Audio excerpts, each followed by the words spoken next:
সম্প্রতি বুবলির ভূয়সী প্রশংসা করে তাক লাগিয়ে দিয়েছেন অন্যতম সুন্দরী এক নায়িকা। বলছিলাম পরীমনির কথা।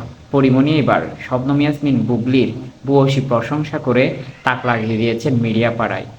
এখন তাক লাগলো কেন, তারই কারণ এবং বিষয়টা নিয়ে বিস্তারিত আজকে আলোচনা করব।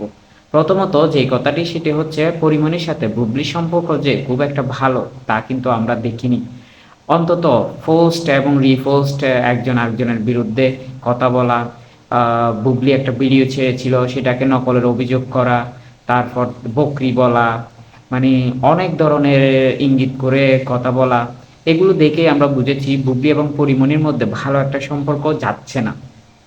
কিন্তু হঠাৎ করে সেটি কি পাল্টে গেল, সেটাই এখন প্রশ্ন।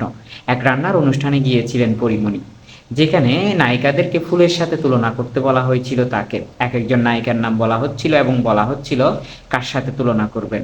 যখনই বুবলির নামটা আসে পরীমণি বলেন গোলাপ ফুল, অর্থাৎ লাল টকটকে ফুটন্ত গোলাপের সাথে বুবলিকে তুলনা করে আবারও আলোচনায় এসেছেন এই দুই নায়িকা।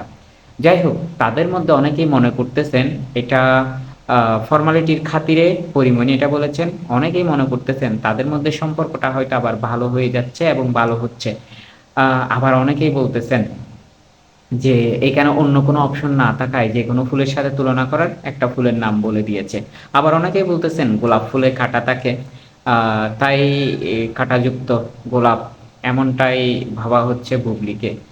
যাই হোক, আপনার মতোই আপনি কি কোন ফুলের সাথে তুলনা করবেন বুবলিকে এবং কিভাবে দেখেন সেটাই কমেন্ট বক্সে জানিয়ে দিবেন বুবলি ভক্তরা। এবং পরিমণি ভক্তরা বলবেন যে আসলে কেন এমনটা তুলনা করা হয়েছে। ধন্যবাদ সবাইকে।